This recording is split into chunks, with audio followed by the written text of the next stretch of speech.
All right. Now we understand, and we know you understand, that even with this knowledge, there will still be portions of your mind, portions of your physical mind going, oh no, that's just too much.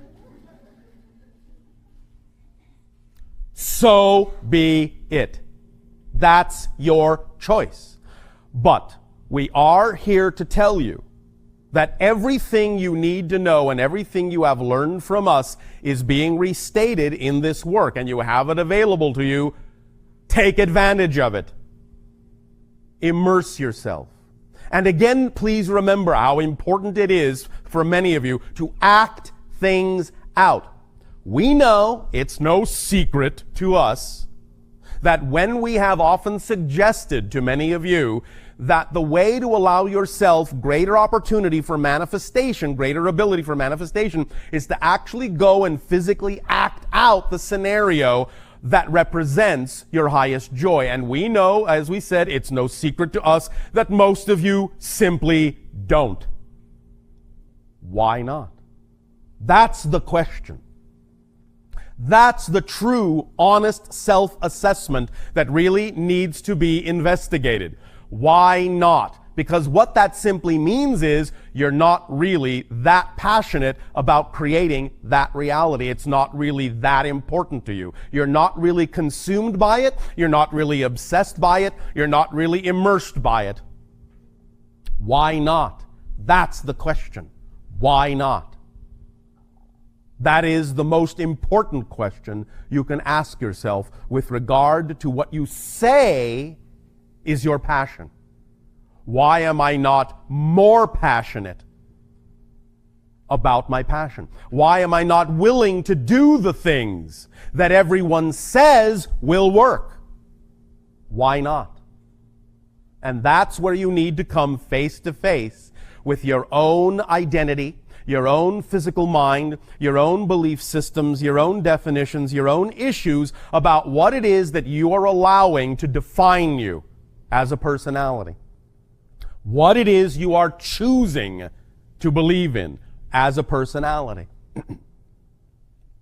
Now, you also heard in that recording an idea that we began to discuss last night of your time, and this is the idea of what the job of your physical personality mind actually is and what it isn't.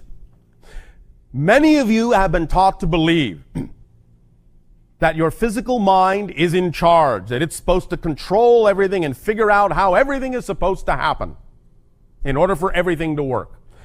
But you heard in the recording, and you heard us say last night of your time, that this is not your job description. Your physical mind is not designed to understand how things happen. It is only designed to perceive how things happened. It is not designed to perceive how things will happen. It is only designed to perceive how things happened. The higher self, that level just above physical reality that is also part of your personal being, is the level of your being that has the ability to understand how things happen. And that's why you heard us say, and the secret say, you don't have to worry, you don't have to focus on how something will come about. There is no way for you to know. It's not within the capacity of your physical mind to know that. It's only within the capacity of your physical mind to see how it did occur, but not how it will occur. The knowledge of how it will occur comes from your higher self, not from your physical mind. As we said last night of your time, again, pay attention, very crucial. The higher self conceives. The physical brain receives. The physical personality mind perceives. The physical personality mind does not conceive. of anything. The physical mind is not capable of generating an idea. Not one. Not one. Any idea you have ever had has never come from your physical mind. Not one. It can only perceive the result of the idea that was received by the brain from the conception of the higher self. Beginning to understand this relationship will allow you to begin to have a better relationship and an open line of communication with the higher self, and will allow you as physical minds to allow the you that is the higher self to do its job, while the physical mind goes about doing the job it was designed to do, which is to simply focus you in physical reality so that you can perceive and experience the result of what you conceived from the higher self to be representative of your natural truth and joy. So, this knowledge and this understanding and this relationship can allow you to relax and not feel like you have to do so much.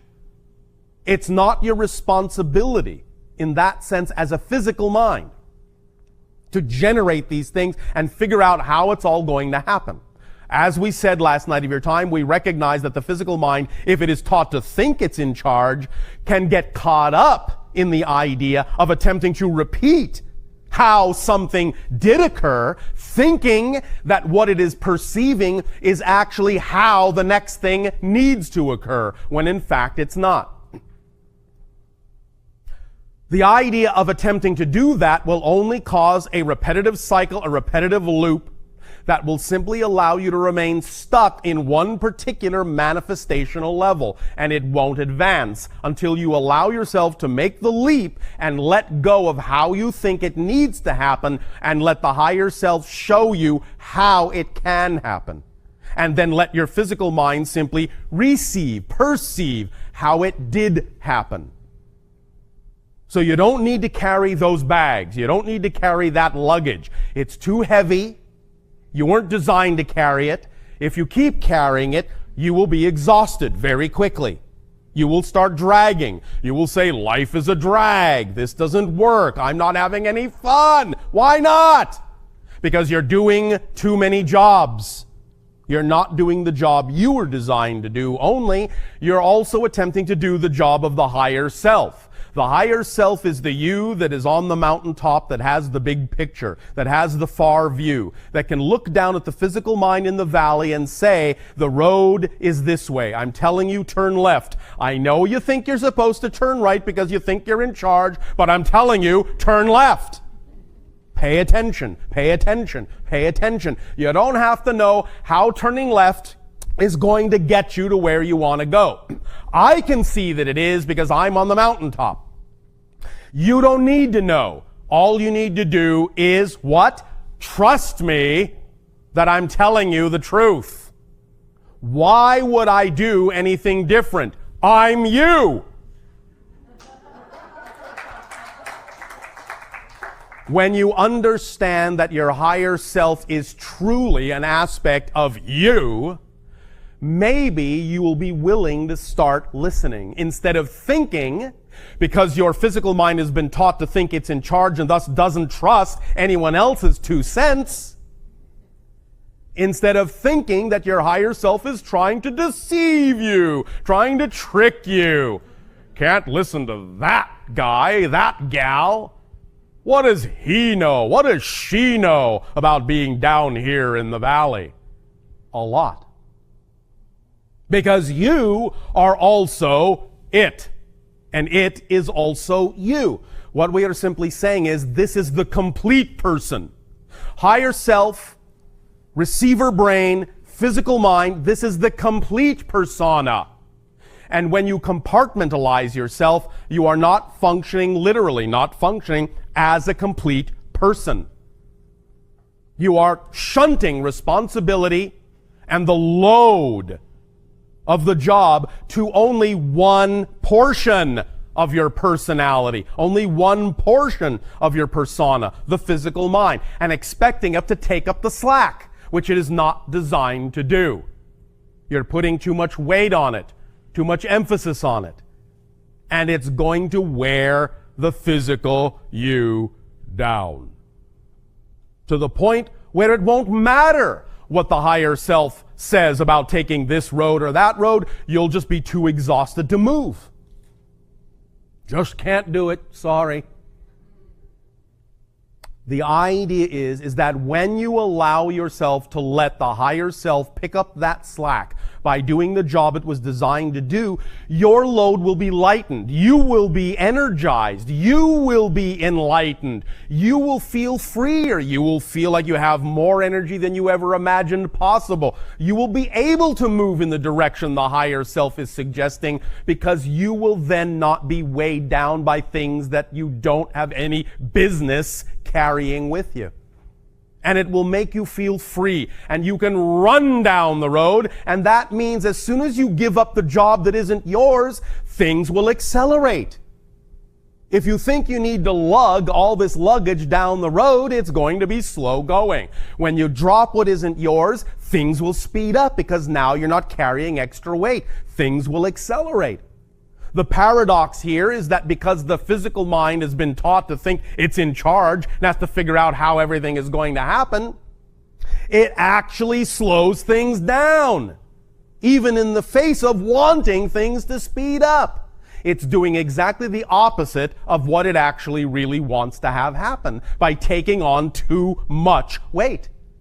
So by letting that go and allowing yourself to function as the whole being, and trusting the how to the higher self and not thinking about it, not worrying about it in the physical mind as to how you're going to get where you know you want to be, then you will allow there to be balance on all levels of your being. Things will flow in that positive direction representative of your natural self, because you will be behaving as your true, interconnected, holistic, natural self. This, when people talk about the idea of letting go, when they talk about the idea of surrender, this is what they're talking about. Simply surrender to being who you actually are instead of who you've been taught to think you're supposed to be. This is what you are now realizing in this new age of transformation on your planet. That you're not alone. That the compartmentalized you that you heretofore thought was the totality of your being is in fact nothing but a small piece. And that you actually have other portions of yourself that you could be using, that you could be allowing to carry some of the load with you, but which you have refused to believe can happen because of the way your personality mind, your physical mind has been taught to think about what it's supposed to do, about what its responsibilities actually are.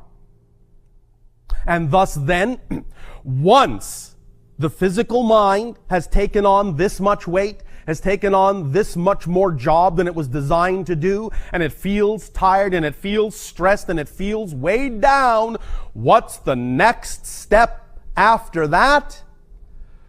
Victimization, resentment. It starts dissolving and devolving and breaking down because it cannot carry the load. And once it starts breaking down, thinking this is supposed to be working and it's not, it now feels betrayal from the universe. The universe isn't supporting me, it's not working for me. No, you're not working for you. You're not working for you because you're working too hard for you. Lighten up on yourself. The universe does not expect you to have to struggle. It does not expect you to have to, in any way, shape, or form, suffer. Challenges, yes, but those are exciting. Activity, yes, but that's exciting. Struggle, suffer, no. There is no expectation on behalf of the universe that you should have to struggle and suffer to be yourself. All the struggling, all the suffering, all the doubt, all the fear comes from the misunderstanding of who you are, and thus resisting your natural self because you're afraid to give up that control from the physical mind to the greater self for which it was designed. And when you thus then don't do that and take it all on yourself and start slogging down the road, very heavy under the burden of things you have no business carrying, comes the victimization, the sense of fear, the sense of betrayal, the sense of being alone, the sense of being cut off, the sense of being disconnected, the resentment, the hate, self-loathing, lack of deservability. All these issues stem from not allowing your full self to carry the load. All of it. Bless you. There are, as we said, now many more different, shall we say, permission slips being created by many different people with regard to ideas such as abundance and living your passion and so on and so forth. They are all saying the same thing. Choose whichever one seems to work best for you. But when you make a choice as to what permission slip is most reflective and most representative of what you believe works best for you, then take that information and inundate and immerse yourself in it to the point where you are truly exhibiting a passion for being passionate.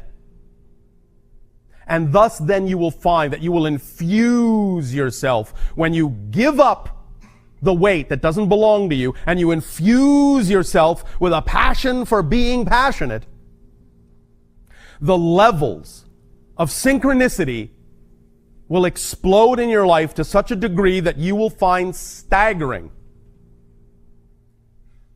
miraculous, enlightening, uplifting, levitating. You will be flying in many different ways. Accelerating, opening up, feeling the love that has always been there unconditionally for you.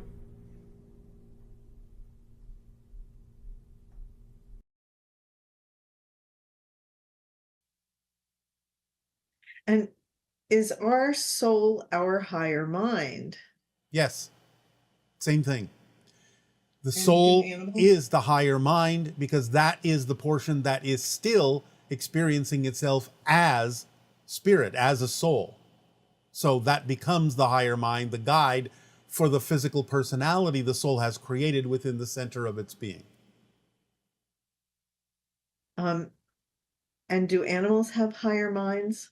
Yes, because animals have souls, and the soul is the higher mind. How is an animal soul different from a human soul? It's different in purpose, it's different in vibrational frequency, it's different in intention, it's different in focus. The energy is the same, the essence is the same, but the vibrational patterns that determine what it is are different.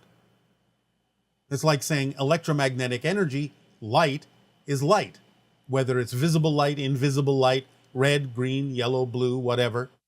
It's all made of the same stuff, so to speak, but the different frequencies determine that it appears and presents itself as different in terms of its effect. So animal souls, human souls, all souls are in a sense made of the same stuff, the same energy, the same consciousness, the same extension of source, and all that is. But the frequencies that determine it is an animal as opposed to a human are different. It's a different color, so to speak. Can animals become humans or vice versa after they die and return to the physical world? There is a type of progression where, from your perspective, it can appear that an animal consciousness has evolved into expressing itself as something like a human consciousness. It is unlikely that human consciousness become animal consciousness in an incarnational sense. Human consciousness can perceive itself and experience itself as an animal consciousness, but not necessarily physiologically. It is something that happens on the spirit level, in the spirit realm, in a certain way that you can experience while you're physical, but it's not like you're actually incarnating as an animal physically. And are there an infinite number of souls to match one for each parallel human individual? Yes. And if we create vibrational representations of other souls' energy, but are not actually interacting with those energies directly in the material world, How is it possible that we can interact with anyone but ourselves?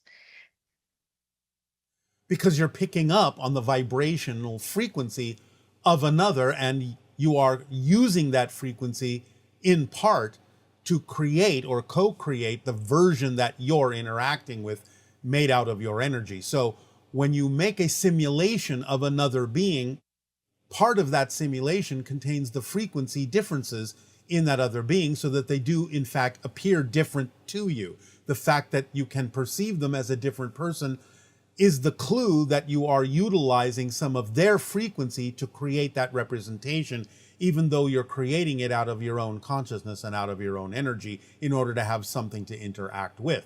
So the differences, the fact that you see it as a different person, is representative that you are incorporating into that simulation some of their frequency to represent themselves that way. Is it possible to fully experience ourselves as our higher selves? Yes, when you die.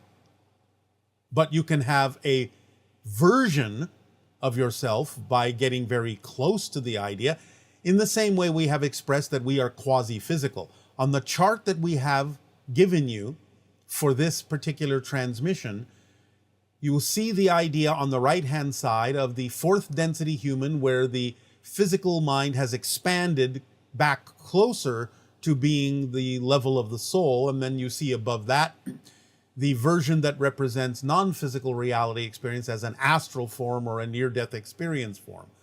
We are in the middle between those two, where we are very close to the idea of being the astral form, the spirit form, but we still retain physical attributes.